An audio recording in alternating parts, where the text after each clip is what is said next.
What a friendly voice she has. Hit her ease, lady.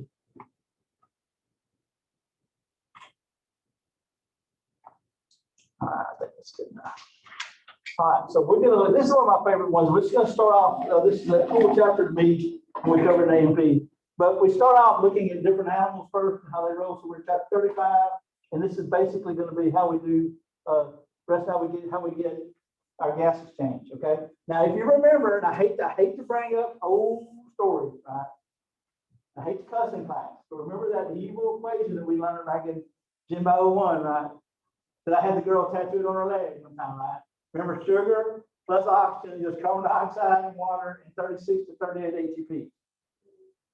Remember, and then we found out the very shocking thing, remember, was that then when we actually go to the lab and try to measure that, no one's ever measured over 30.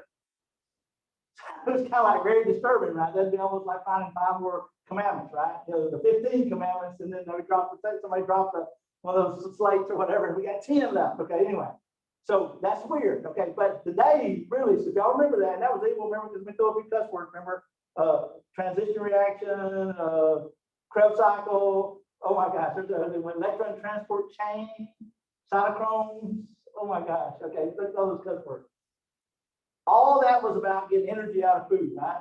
And the two things we had to have to do that was we had to have oxygen, right? So it could be the what? Final electron acceptor in aerobic cell respiration in the electron transport chain. And then we got to get rid of CO2 because that's the gas we produce, right? And so this chapter is all about how we get those gases and transport them in and out of the body. And that's not just a situation for us, because we're going to mainly talk about humans, but we'll start out looking at fish and some other organisms and how they do it, how they pull it off too. So to me, this is really cool because this is one of those, and this has been a very weird year. So I know this has been a hard year for y'all. It's been a hard year for teachers too.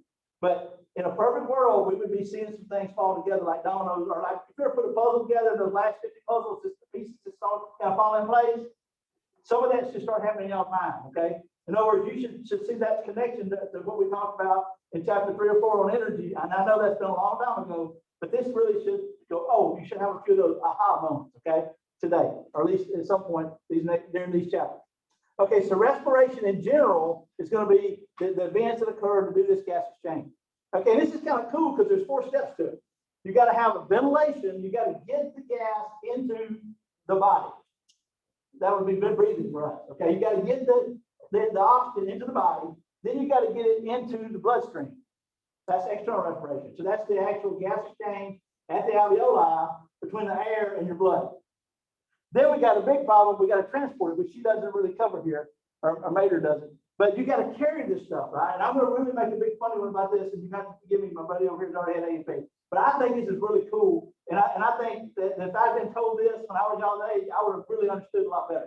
So I try to do things better than it was done to me from some of the things I've learned over all these years of teaching. But I had a real bad real world experience with respiration that cost me having to take 2 more grad level courses.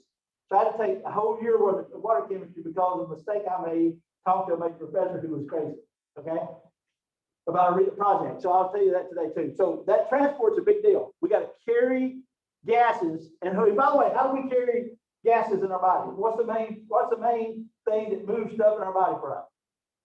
Blood. Thank you. Very good. Our blood. And here's the problem, y'all. And I didn't know this until graduate school. So I made a mistake. Gases, water don't like gases. And the main component of blood is water. So we got a real problem here. God has made this fluid that goes to every cell in your body, right through the bloodstream, the cardiovascular, capillary beds and stuff. But the nature of water is they do not like gases. And I don't know why I didn't catch this early on, because everybody, y'all know, if you know anything about me, and I know some of y'all know, some of y'all, if it wasn't for this mask, what would I have in here today? What did I have every day in A&P?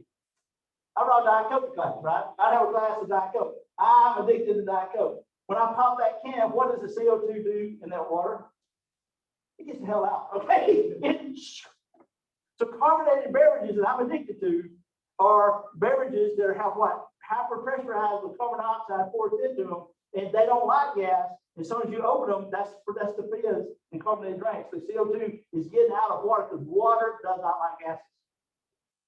And I'll show you some examples why I should have knew that before I did at like 25 or 26 or something like that. But it makes this make a lot more sense to me, okay? So that's a big deal, how we carry it, which they kind of overlook here. And then we've got to do the internal respiration at the cell level, at the big toe. We've got to get oxygen out of the blood into the big toe and CO2 out of the big toe into the blood.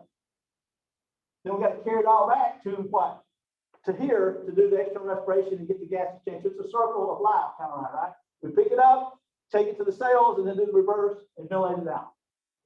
Okay, is that pretty cool?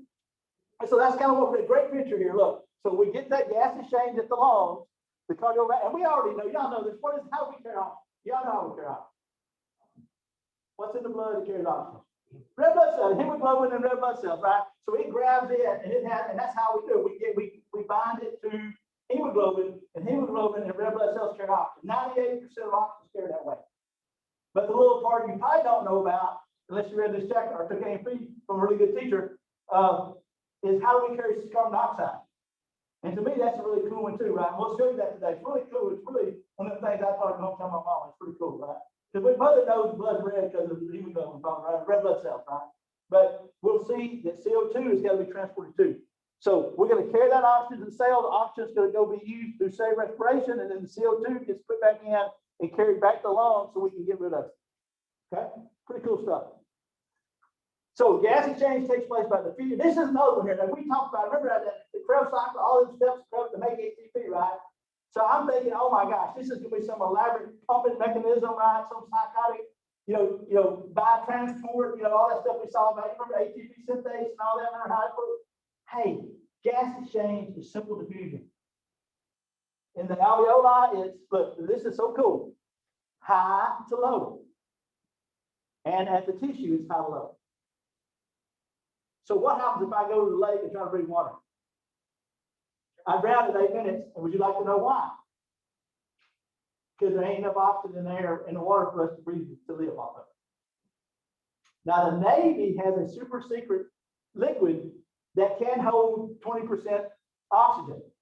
And they quit using it. I've been following up on this, but this was used back in the 80s and 90s for deep sea diving. So they would put like a spacesuit on those guys, like y'all see the divers, right? Deep sea divers. And then they would fill their head part up with this liquid, and they would drown themselves and breathe the liquid. And come to find out, it's easier to breathe a liquid at deep sea. The thing about the reason deep sea is so dangerous is all that water is weighing down on you. And that's why like submarines are crushed if they get a hole in them or whatever. Well, come to find out, it was easier to breathe this liquid than air at deep sea depths. But they quit using it because it also made a couple people have a heart attack or have a stroke because they're drowning. You make yourself drown is not a good move for your whole blood chemistry and all. Now they simulated this in the movie The Abyss. It's an old movie from the 80s where they were deep sea diving and they found an alien, and then they used that liquid. But that liquid does exist. And I saw a video one time of a guy giving this lecture, and he had like 40 gallon aquarium full of it, and he had a rat walking around the bottom of the aquarium. Had a little suction. I don't know why he was not floating to the top, but he was just walking around the bottom of that aquarium when he was trying to lecture, which I would have never paid attention to. I would have watched the rat breathe in the water myself. Or the liquid. It's not a water, it's some kind of chemistry. They take up half the board to tell you what's coming with. But it does exist.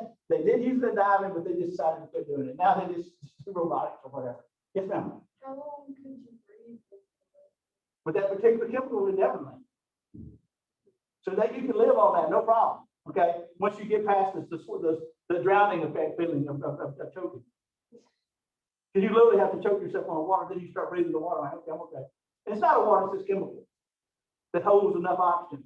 As much oxygen as water holds, air holds. Pretty cool. You go home and Google it, breathing liquid, just it'll pop up. You'll see pictures of little rats and stuff. And I can't, the name is, me a chemical name. This got some bizarre name. I mean, I would like to have some Halloween, right? Just they do the little donkey, the donkey tank and be standing there waving at y'all, But they just but like how they do this underwater dancers and stuff, they just want to water an airline into the mouth. That stuff's really, I'm sure it's really expensive to get a 500 gallon that would be, some Bill Gates would have to buy. Okay, but anyway, but isn't that kind of cool? Now look, this, I say all that to make this fun, but you breathe water for 8 months, then hurt you. In your mother's womb, but you got your oxygen from mother's placenta, umbilical cord.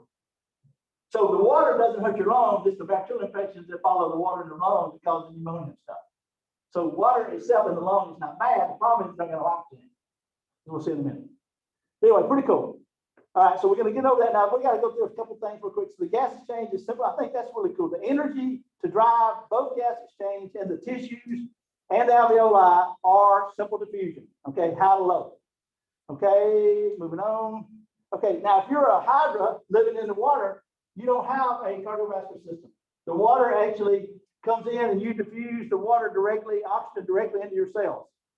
Same way with eating. They every cell is exposed to this internal vascular area that they bring they might eat some water fly, bring it in, and then digest it and get the nutrients out. So they use surface tension. I mean, the surface of the skin, and some of the amphibians can do that too.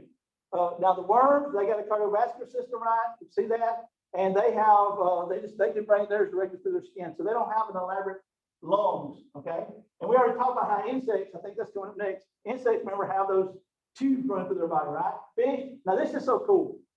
Fish have these gills and have a counter-current exchange going on here where they blow water one way as the blood flow is going the other way, and that forces the oxygen in. That is so cool. When I'm going to give you this note right now. We're going to go ahead and do it. You're going to have such more bad English. You're going to be much more impressed with fish before you leave today. Okay. Let's just go ahead and do it. This is one of my favorite little things that I learned the hard way. Okay, I just draw it on top of this picture. I can draw it on top of this. So 1987. 88, wait, we don't start there. High school 82, 86. So 1989, I stopped the PhD in reproductive physiology because the new chairman at Ole Miss didn't like my professor. And I went to work for this new professor that the chairman really liked to get a PhD in aquatic toxicology, the study of poisons in the water and lakes and stuff. And so as a PhD student, I got put in charge of a project that we won a bid in Garnerville, Alabama. So on the 10-ton waterway. And so our job was to go over, and they were spraying herbicides to kill aquatic plants. And I'm talking about if you raise your watermelon for, and how many of y'all have seen the hydrilla that you can get at the pet store, put in your aquarium? Beautiful green, very pretty green plant that you just put in the bottom of it, but it's alive. It's a real plant you can buy.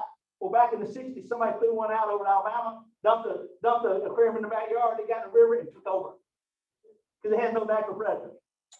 So at this point in 1990, Lake Garnerville, which is where the Masters Classic has been occurring, usually happens there every year, every couple of years. That whole lake, the size of the Arca Butler Sardis, bigger actually, was full of plants where they couldn't even bring a barge through the Tennessee River. So they had a water combine. They went in there and cut this stuff out to leave lanes for people to go from boathouse to visit and to bring a barge down the river. And all these little coves were full of these two plants. And so I went up there, my first experience is they had a combine, what I call like a corn picker or a bean picker running through there, picking this stuff up, and then they take it over and store it on the banks and let it rot out because it's just mainly an aquatic plant. But it has no natural predator. And our job was they're going to come in with herbicides and pesticides, and my job was to make sure that they did not kill the native plants. Excuse me, they were killing the plants. They were killing the fish and the clams and the people drinking water out of that. There was, I think, 24 water treatment plants pulling water out of the Tennessee River from Garnerville all the way to Knoxville. So I spent a whole year over there, pretty much half the year out of an Ole Miss truck in Alabama. Getting a lot of birds, finger signals. What are y'all doing over here? You know, like, hey, we got bid Auburn, sorry. Okay, we underbid Auburn, Alabama. We got the deal. So we get over there, and here I am on the first. Here we go. Here's Robin in the boat. And I've got to measure temperature, pH. I got a cage down here with fish in it. I found a local clam diver that would not take my money. He would only take beer. So I would give him beer, and he would bring me mussels up, and we'd put them in a cage. And then they would come in and spray the herbicide that we would sample like 3 hours, 6 hours, 12 hours, 24 hours, 48 hours, 3 days. And then we would take it back to our Ole Miss lab and measure from the herbicide to see if they're in the plant tissue, if they're in the animal tissue, if they're in the fish. And all he asked me to do was be honest and do your job. So in other words, if he's killing the mussels, report that, because he was making a living collecting these mussels and selling them to the Japanese to make pearls with. So if y'all didn't know, pearls are when a grit gets stuck in the mantle of a bivalve and they form a spear around it. So, but what you make that spear out of, the grit that you stick in an oyster, is a big deal. And they like that beautiful shell from southeastern mussels. And so they would grind it up into little BBs, put that BB in an oyster, and then 10 years later, you got a pearl. Or 5, whatever it takes, 7 or 8 years. So there was a commercial. This guy was making probably $30,000, $40,000 a year, diving 2 or 3 days out of the week, drinking the other 4. And I went out with him. I'm out on the lake with him diving and watching him dive and stuff. But he was just so cool. And like I said, he would not take money other than beer. But he wanted me to tell the truth. And we showed that the muscles were not hurt. The herbicide was not being taken up with these guys. We never got a reading in herbicide in the muscle, or in the fish, or in the water treatment plants. So it was getting dispersed out, but we couldn't even measure it. But part of the things I checked was like we checked temperature, and all that kind of stuff. But then this other instrument we had that I was not familiar with was a DO, a dissolved oxygen meter. And we would drop it down and we'd take a reading. And so we had written logs of everything. And I'm a pretty smart guy. I can read instructions. I know I set it up right, but I was getting these crazy freaking low readings. So when I came back after the second week, I showed my boss and said, we need to get another one of those DO probes because I think this is broke. Because look at these numbers. And he looked at it and he goes, you don't know a damn thing about water chemistry, do you? And I'm like, dude, I was human physiology. I know about rat testicles. And he goes, well, let's see here. Those numbers look fine. You don't know what you're doing. So here, take these 2 classes next year. So I take 2 3-hour chemistry classes to understand water chemistry. So sometimes, Robin, you just shut up and just smile. Okay, show it to him and let him go. Oh yeah, these look good. You go, yeah, that look good. Let's agree. So I learned some things the hard way. But here's what I found, and I think y'all appreciate it because it really makes sense. So how much oxygen do you think is in the water at Stardust today? Now we know. I'm gonna give you a free lesson. Remember, air is what? 21% oxygen, and let's just make it. It's about 80-20. 20% oxygen, 80% nitrogen. So in water chemistry, we use this thing called ppm, or parts per million.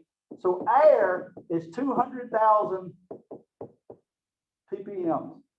Okay, let's think about what I mean by that. So for every million molecules I breathe in, look, how many were oxygen? 200,000. That's like easy picking, right? I mean, like 1 out of 5. Okay, so let's guess. You don't guess because you've already seen this. What do y'all think the oxygen levels are at Sardis Lake this morning? Now, you know the number's got to be what? Under 200,000. And you know it's got to be lower than what? 200,000, because you know you drown if you breathe water, right? You know you die. Tell me some numbers. That is a great guess. Too high. Still too high. Still too high. Yeah, you see why I got in trouble. 3. Okay, 3, the fish drowned. 3 is bad. 3, the catfish come to the top of the lake and go. They try to breathe. I actually had this on my farm in Lee County. My dad called me one Friday or something. He said, Robert, come home. The fish are coming all the top of the lake. It was July. It had rained for 2 months. I run home. The lake is real low. The cows have been in there pooping and stirring up the water. And they're drowning. I call a local game fish guy to come over. And he does a DO, comes out. And he goes, they're drowning. He said, go get some grease. Start cooking grease. I what? He said, yeah, fish fry. Because they'll be dead in 2 days. And sure enough, 2 days later, they're all dead. So we got all we could catch, and they were all dead in 2 days. So catfish farmers have those aerators and stuff because you can get this off a little bit and you drown. So a fish can technically drown? Absolutely. They can die of lack of oxygen. Yeah, I call it drowning. I'm sure it's something else, but they're dead because they get no oxygen. So normally, seriously, on a good day, it's around 4 to 5 to maybe 7 ppm. Saturation, I'm talking about in a laboratory with the water tank with oxygen being bubbled in, bubbles everywhere, is 22. That's saturation. That is the most it can carry. Water don't like gases, is my point. And that 6 hours of chemistry stuck it like that, dude, is in my brain. But this makes sense now when we're talking about how we do things, right? And this is why if you got an aquarium, you get up 3 o'clock in the morning, are the fish laying in a bed? Are they in a barco lounger sleeping? Oh, heck no, they're doing this. 24/7 blowing water across their gills to get them oxygen out of that to live, because they can live on that 5 ppm. Or 4, and we can't. So 2 to 3, they start to drown. They start to knocking them out. Watch your farm ponds. In the summer, when it gets real hot, that makes the saturation get lower, and then the cows who get in there stirred up, and the water gets real low, and the oxygen levels plummet. And catfish farmers have to watch that too. So they have these DO meters. That blew my mind. So I'm in awe. God impressed me here with the gills being able to live off of that. They can live off of 5 ppm. Okay, we can't. insects, they have these tracheal tubes that run all in their body, so they don't actually breathe air. I don't know if y'all know this. Insects do not breathe air. They accordion the air into these little tracheas as they jump and move around. Kind of like an accordion, pulls the air in, that pulls the air in, and their blood is that clear blood that we see when we try to get a cricket on a hook, right? Go brown fishing, right? It's just a clear liquid that carries food. And of course, the dog and Robin we have this alveoli in our lungs to do this gas exchange. But we can't live off water because it doesn't have enough oxygen. I don't know, that just blew my mind. It made this whole chapter make a lot more sense to me after I had this terrible experience in grad school. Okay. So anyway, kind of cool. I hope that didn't miss anybody out. So God bless you, impressive gills with that countercurrent. So the water flows one way and the blood's flowing the other, and that forces the oxygen in. Very cool concept. Okay, then we have the tracheas and the arthropods with the insects. Here's a nice electron or light microscope at 100 power showing that little tube along the side. So they have this internal plumbing for air to come in. The actual outside hole is called the spicule. Okay, and then the plumbing is called trachea. Pretty cool. I didn't know that either through grad school. Missed that one in general biology. I'm like, whoa, that's kind of weird. So how do they make sounds? So we do language by blowing hot air over vocal cords. How do the crickets make sound? Rubbing their legs. So when you hear crickets, that's the male calling out a girl to go out with him or something else. And so when he quits, did he give up or did he find a girl? So every time I hear cricket stop, I wonder, did he get a date or not? I don't know. Okay, but anyway, and that's kind of cool, but they rub their legs, these little flickers on their legs, how they make sound. And they have an ear structure right here called the tympanum that they hear with. So those screaming by crickets, they don't breathe air in. Okay, pretty cool. And so that brings us down to our now we're going to look at the human respiratory system. So we have the nasal passageway. What is the purpose of all that mucous membrane up there, right? With pseudostratified clonar, with mucus and stuff, and it is to filter and warm the air. Our lungs do not like cold, dry air. If you breathe it on a cold day, it burns, don't it hurts. So our nostrils and all those blood vessels, we have sinuses, so we'll know pain, right? Is to filter the air of particles and to warm it so it doesn't hurt the alveoli when it gets down there. And of course, I love that because we also like talking about boogers. Y'all hear phone real quick on boogers. Been doing this 30-something years, 37 years. This actually happened 3 years ago. First person I've ever had that this did not work on. But sometimes when y'all get the mask on, don't take a mask on, but just try this when you get home. Your finger, your pointing finger fits your nostril, everybody, except one person I've ever met. So you get one of the little bitty girl micro nostrils, and you have little micro fingers. And you're like offensive lineman, weigh 600 pounds, you got monster fingers this big to go in your big nostrils. God makes your pointing finger match your nose for one reason. Okay. You should pick your nose. Now, I'm not saying in front of people at the dinner table, but in the privacy of the bathroom, whatever, pick your nose, right? And I had one girl just went blitz one time. She goes, "That's nasty. I use toilet paper." I said, "Now you're using butt wiping paper on your nose. If God wanted you to do that, he'd involve you with Charmin hanging on your arm, right? Like a roll of Charmin." That's just my thought. Okay. Now, here's the fun part. How many of y'all pick and drive? Yes, you boys, you know you do. Boys are with that. Boys and really cool women pick their nose when driving. I think that's the next big thing now. Because we know we're not supposed to talking. Don't text and drive, right? Right? Don't talk on the phone now because it distracts you. Well, what about if you're picking your nose? That's got to be distracting you too, right? And where do boys put that burger that won't flick out the window? You know where it's at. Look under that rod on the left side of the seat. You know it's down there. You go check your boyfriend's car, there'll be a burger on that left side, or I'll bet you $100. Okay, or he's not a real man. Anyway, funny one here. I just thought kind of funny. So I had one of my girls one time make t-shirts that said "Quit picking, no picking driving." It's pretty cool. So we sold those and everything. But anyway, pretty cool. So anyway, but that's beauty. That's what that's about, right? And then we breathe down into the lungs, right? And we do this gas exchange going all the way down to like 500 million of these little alveoli. They look like clusters of grapes. If each alveoli has a capillary bed around it, do that gas exchange we've been talking about. Isn't that cool? So the oxygen leaves the air, goes into the bloodstream, and the CO2 leaves the blood and goes into the air. And we'll look at some disorders of that in a minute. Okay, so inspiration, does not have a great idea, but to breathe the oxygen into the alveoli. Okay, how do we do this? Okay, now look, I got in trouble with that, so I'm not going to watch y'all. So everybody do this. I'm not looking at y'all, so I'm not being dirty. Put your hands on your chest. Now breathe in. Breathe out. What happened then? Did everybody, I went up about 2 bra sizes. Anybody else going to get bigger there? Okay, so chest cavity went what? Up and out, right? Right, everybody got that right? And the diaphragm went which way? Now you can't feel that. I had a girl one time so she could feel it. I don't know about that. I got too much failure, I can't feel it. But the diaphragm's on there and it actually goes down. Okay, so what you really got going on here, and one of the great metaphors of this is this. What you really got is a syringe. Check this out. Now, please, forgive me for the art. These are longs. Somebody said it was grandmama.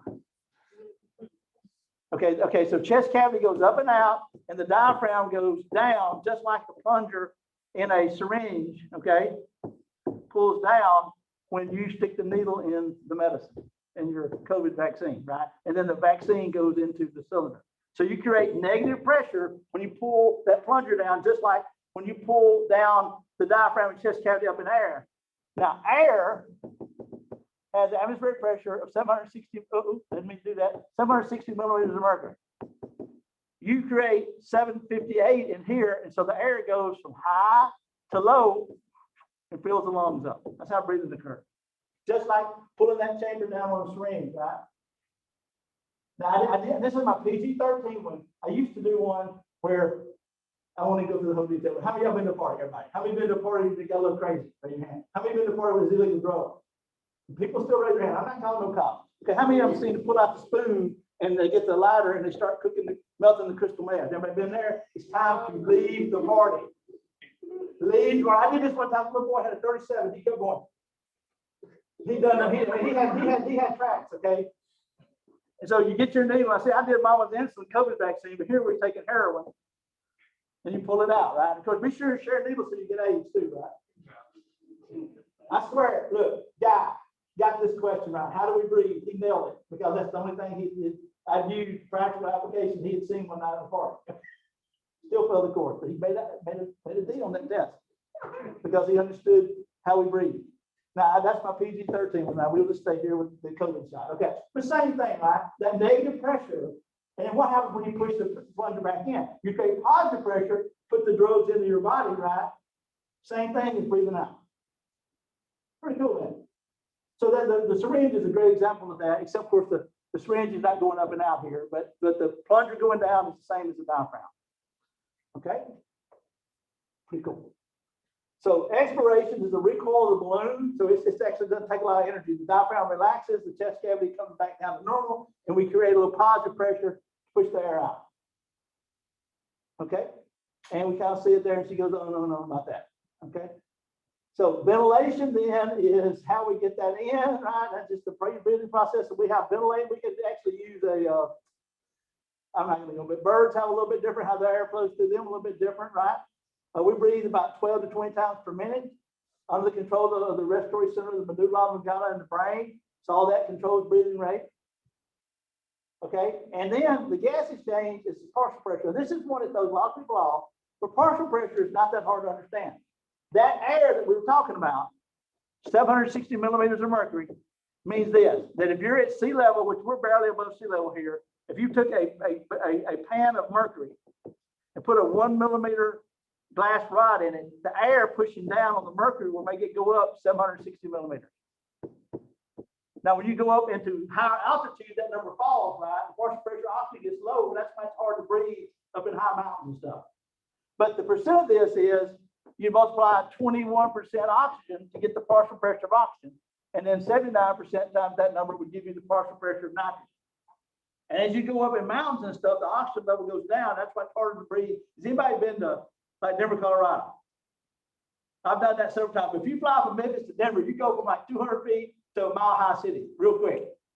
And you can get off the plane and get a rental car and be on top of Rocky Mountain National Park within 3 hours. And I did that one time and I got sick, okay, because I went up too quick and I had trouble breathing and I was throwing up for a day or two. But anyway, so ventilation, this partial pressure here, we're just changing this pressure, okay?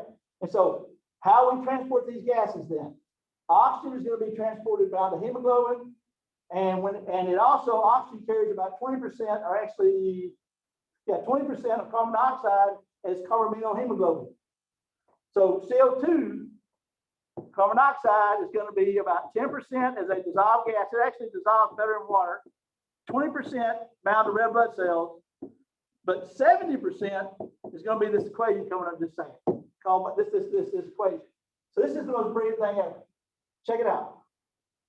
The carbon dioxide, let's see, here it is down the bottom. Carbon dioxide at the cellular level binds to water, and we have an enzyme that converts it into carbonic acid, then it breaks it apart into hydrogen ions, which is going to affect pH, right?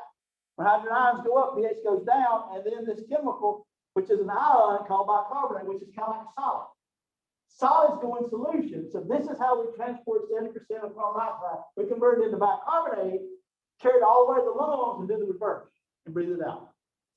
So to overcome this problem that gases, liquids don't like gases, God brilliantly developed this mechanism of converting a gas into a ion or solid. And then we do the reverse with the lungs. Isn't that brilliant? Now here's the part that's beyond brilliant. And y'all will see this when y'all take physiology and senior college. We're going to talk about buffers. Buffers are things that prevent changes in pH, right? And our body's like this. If it gets below 7.34, you're dead. If it gets above 7.54, you're dead. So you got a very light window there, we just drop dead. Alkalosis or acidosis. Guess, I'm going to give you one guess. Guess what the main buffer in your blood is that prevents changes in pH. A buffer is something that can grab a hydrogen. This thing can grab a hydrogen and become that, or it can release a hydrogen and become CO3 and H. It can grab a hydrogen, thereby bringing the pH down, or it can release a hydrogen. So this is the main buffer in your blood. So I don't think it's a coincidence that the main way we transport carbon dioxide is the main buffer in your blood. That's God getting a 2-for-1. So you find a boy who is really smoking hot and makes a lot of money. It's a 2-for-1 thing. Right, guys, you find this most beautiful woman in the world, and she's also got like $5 million in the bank. So 2 real big problems solved. You got smoking hot wife and money. You can just make her a boy toy or whatever, right? Or vice versa, right? Okay, anyway, isn't that crazy? God is awesome. God did that. That's not a random thing. Because that's the main buffer in your body to prevent changes in pH. That's one of those moments for me, like, whoa, that's really cool. Okay. Here's the exchange. We'll sit here at the lungs. What's going on? Oxygen leaves and goes to the red blood cells. CO2 leaves blood and goes into the air. And at the tissue, good picture here.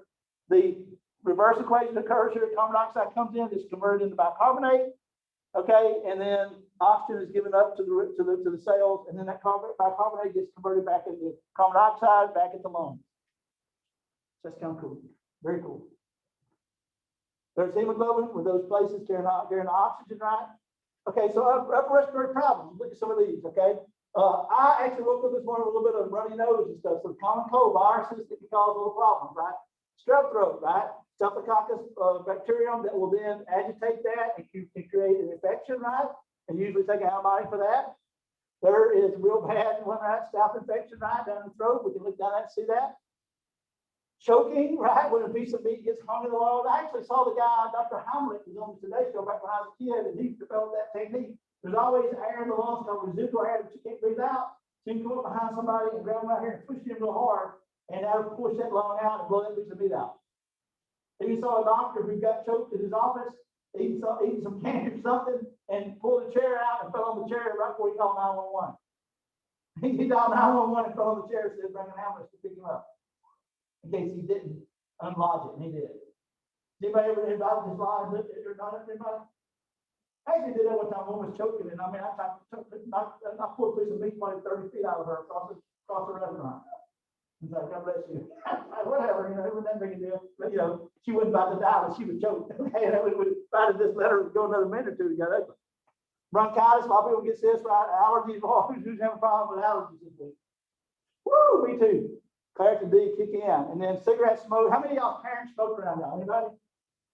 Go home and slap them, right? Because they give you bronchitis and maybe lung cancer bonus, right? Asthma. Another one where some of the airborne things trigger a vasoconstriction of the smooth muscle, right? And you breathe your inhaler, which is epinephrine, it causes the smooth muscle to relax and you're able to breathe. Anybody? Smokers cough. Okay, let's talk about smoking real quick. Let's just go ahead and get over it. Don't smoke. I felt sorry. My mother-in-law died just back at Christmas, and she was 81 years old, smoked a pack a day from the age of 15. She had an aorta aneurysm and died in her house. And very good way to go. Good way to go. Didn't do probably know she probably just went just like that. But about 15 years ago, she came up to me because I taught AP and I know a little biology. She goes, "You think I want to quit smoking?" And I'm like, "Heck no, go ride that horse, baby. It's working for you." Why don't you throw your body in the shop, man? She's probably have a stroke, right? I mean, seriously. If you've been smoking a pack a day and you're 80, 70, you ride it. About 15-20% of people don't, maybe a little more than that. 30% of people never get lung cancer. But about 70% of the smokers end up developing lung cancer at some point. Okay? And that's one of the worst diagnoses you can get is lung cancer. Pneumonia, we all know about that. Can be bacterial, viral, tuberculosis, a really bad bacterium that grows into your body, was a major killer in the U.S. before the middle of the 20th century. We actually, in the early 70s, we eliminated, polio and all that, right? And the others. We actually looked at giving everybody a pack of antibiotics and everybody on earth, take them at the same time for 7 days and eradicate TB. But it was on the down, and we thought it wasn't worth the money. And then AIDS hit, and this had a huge resurgence since AIDS, because AIDS is an opportunistic disease, right? And we're seeing TB make a huge comeback in our AIDS population. And now there's even some antibiotic resistant tuberculosis. And the way you do this on X-ray, you have these little tubers where your lungs just close off this damaged area. There it is. It talks about how it's going up right with HIV. Okay. Emphysema, another one, damaging the elasticity of the lungs. A big one here, alveoli blow up and they fill up with that water, so you reduce your breathing space. Chronic obstructive pulmonary disease. Y'all seen this? COPD, it's on the news. There's some drugs for this. It's all over the place. A lot of that's caused by asbestos and other problems in the air. Pulmonary fibrosis, another one that's asbestos related. Of course, lung cancer. Here's some pictures showing this. Dude, I thought we had a lung cancer picture in here. All right, here we go. Normal lung, emphysema, and lung cancer. Look, only about 15 years ago did the FDA even admit that cigarettes were killing people. I mean, I remember when the Mississippi Motor League sued the federal government for money, sued the tobacco industry. They're having like a big hearing in Washington. I watched this stuff live, and like the head CEO, like Philip Morris, one of the big cigarette makers, sitting there, and they're like, "Mr. Robison, do cigarettes kill people?" And he's like, $12. We're going to be that probably somebody has died in the last 50 years smoking cigarettes. Somebody, how about 100 million people? No comment. And here's why, but my lawyer brother tells me they sell it. Because back then, about 15, 20 years ago, when this went down, here's my thing. Okay, seriously, have a look fun. If you smoke and you get lung cancer and you get me on the trial, I'm a jury, I'm going to say, "Hey, we've known since you was born, cigarettes kill you. You choose to kill yourself with cigarettes. I give you 1 cent. Or I'll give you a quarter because somebody cares." Secondhand smoke appears to be as dangerous as regular smoking. So what about your little kid who's sitting in the back seat of the car when you smoked a pack today and then she dies of lung cancer at 12 or 20? I say give her $1 million, $100 million, right? Because she didn't choose to smoke, right? You chose. That's why they sell this to give them. I think that gives them some coverage when the secondhand smoke lawsuits come out. Because it looks like I rode around the truck, my uncle who smoked all the time. I may get lung cancer because he smoked a cigarette in front of me 30 years ago. So there's going to be some liability stuff there that we were concerned about.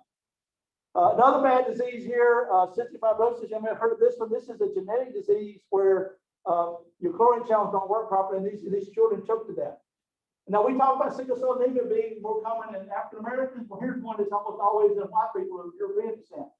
And so this is a disease where it's a recessive disease. So to get the disease, you'd have to have a daughter, a mother, and a father both carry, or one of them with the full disease. Now, I don't get people's business, man, but if you're a carrier for this, and I had a guy one time in class who's jumping up and down, I'm going to get married, in May. We're going to have 13 kids. They got married like as soon as school was over. We get to this, and he starts crying because his wife's dad died in this. Basically, these people were taking injections and stuff anyway. Long story short, he had gotten some bad drugs and died. And I was like, your wife's a carrier for this, right? And then like I wouldn't be thinking twice before I had kids, or at least test, make sure you're not a carrier. So here's one where adoption was not a good idea. If you're a carrier, your wife's carrier, don't have no kids, right? Come on, have some common sense there, right? Don't have a kid. It's like a 1 in 4 chance you kill a kid. Life expectancy right now is like 21 for people. When I started teaching, it was like 12. We have a drug that we can spray in their lungs and open it dissolve. I mean, you can still have DNA in it. And we have a shot, an inhaler that will break it up and they cough it up. But still, I think the life expectancy now is maybe 40, 45. So that'd be terrible, right? Just get them up, have some kids and get them up about 8 or 10, and then you die. Pretty bad. It's a chlorine channel problem. This is showing some pictures of what happens with all this. Emphysema, the alveoli blow. Here is this pulmonary fibrosis, the asbestos and other irritants destroy that. And once again, now I felt really bad about people who back in the 80s and the 60s, the Surgeon General was on TV going, smoking is good. It helps get the methylated cigarettes and open up the lungs. It's good for you. So, I mean, so if you smoked as a teen in the 60s and 70s, then you were lied to, right? But all of us kind of know the drill. And I'm just going to go ahead and say it now. The pens, what is it now, the vaping, you are the guinea pig. But I will tell you that vaping, these chemicals are probably not good for long. Now, you're not going to get lung cancer, from cigarette smoke because you're not making any smoke. It's all those other things in the cigarette that's bad. The caffeine, the nicotine is not that bad for you. It's the chemicals in there. There we go. So the e-liquid burning is probably a bad idea. Okay. And you get a lot of heavy metals and stuff in that. So vaping is probably not going to be the answer. Okay. Comments about the lung. We've done that pretty good with 9 minutes to go. So pretty fun chapter. Hope y'all enjoy. Really kind of cool here. I will tell you guys, I think I hurt my lungs on the farm as a kid, some of the chemicals we're exposed to. So I have a hard time. Sometimes I have an inhaler for wheezing. So if you're breathing, you keep wheezing, that is something wrong with your lungs. That some exposure probably as a child on the farm, all the dust and stuff. Maybe we get to it. Anybody else have lung problems? Anybody? Breathing problems? Good for y'all. All right, y'all have a good day. We'll pick up here. I'll put that up and then we'll stop and then we'll do 36 tomorrow. So have a good day. Enjoy y'all today. Be nice. Be nice to teachers.